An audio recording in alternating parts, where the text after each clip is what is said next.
Hi everybody, welcome back to my YouTube channel. I'm McEvoy. I'm a photographer, writer and website creator. I have a weekly photography blog in which I write about something of interest, hopefully to people. I started recently producing an accompanying video on YouTube, giving a bit more information and a slightly different take from the written form of whatever that weekly blog post was about. Started doing that last month. I've now done 5 videos. The quality is marginally better. Not great, still not sorting my breathing, but I'm getting there. So this is a catch-up video of a post which I created in April, which is called, and I will look at the screen, and I'll try not to look at the screen again, bear with. JPEG explained in plain English. Now there are lots and lots of articles about JPEG. What does it mean? All the ins and outs, all the technical stuff, lots of charts, graphs, diagrams. Quite frankly, I find those too complicated and, dare I say it, a little bit boring. So what I decided to do was to write one simple post. The sole aim of this post is to explain in plain English, well I am English after all, what JPEG actually means. Sounds good to me. So what does JPEG mean?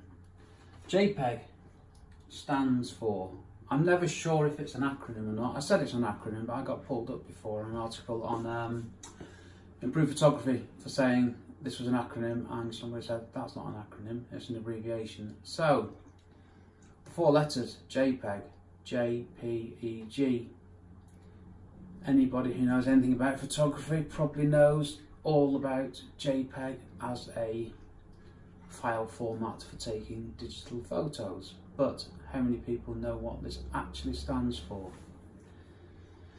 JPEG is Joint Photographic Experts Group. Let's think about that for a sec. Joint Photographic Experts Group. Who are they? No idea. Don't care. Not angling for an invite to their Christmas do either. That's not important. What is important is JPEG is a lossy compression file processing thing. That was put well, wasn't it? Read the blog, you'll get that in English. The point is that when you create a JPEG file by taking a camera with the setting set for JPEG and not RAW, which I will come on to, the camera in creating the JPEG file carries out an amount of processing. This processing cannot be undone. The processing is lossy, as in some data is lost that can never be recovered. The plus side of JPEGs is that the file sizes are much smaller than RAW files. Before I go on to the advantages of JPEG, I guess I better explain what a RAW file is. Most cameras, I use Canon DSLRs and Olympus Micro Four Thirds cameras. You can use JPEG or RAW or a combination of the two. I take my photos in RAW, I never take photos in JPEG. Reason being, you take a photo in RAW and there is no processing done other than the processing that's needed to create the digital file that you can view on your computer. Apart from that, it is the base data that the sensor is capturing of the scene. There's no processing. With a JPEG file, processing has been done.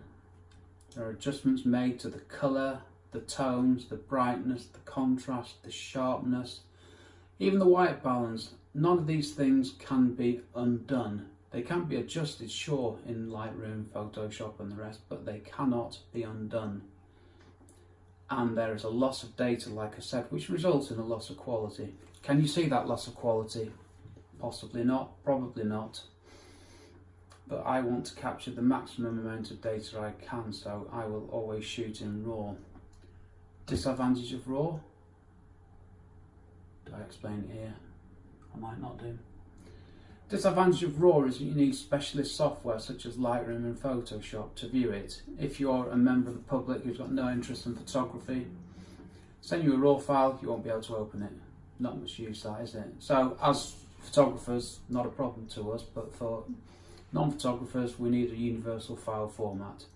So I take photos in RAW, I process them in RAW, and then when I send them to a client or to the internet, I then convert them to JPEG and accept there is a loss of quality. Good news is the RAW file stays in Lightroom. The JPEG is a separate new file which is in a different location, so I'm not losing any of the original data with the processing. That was that. It's a simple explanation. In plain English, let's have a quick look to see if I've missed anything. Do I need to know about JPEG? Yes, you do. Here's a nice little picture.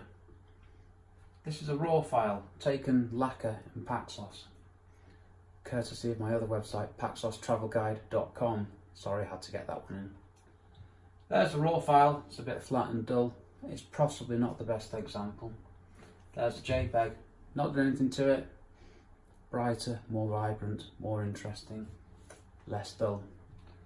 There you go. Photos courtesy of Paxos Travel Guide. Getting good at this. JPEG and RAW file sizes. I'll explain. I won't go over all this now. You can read it in the blog post. Do I use RAW or JPEG? I explain my workflow, other file formats. All good stuff, really. To sum up, I shoot in RAW, export images out of Lightroom into JPEG, and that is it. Thank you for watching this video. I hope you found it interesting. Please subscribe to my YouTube channel. Please visit my blog at rickmcevoyphotography.com/blog. Please pop back next week for another splendid video. See you soon. Thank you. Bye.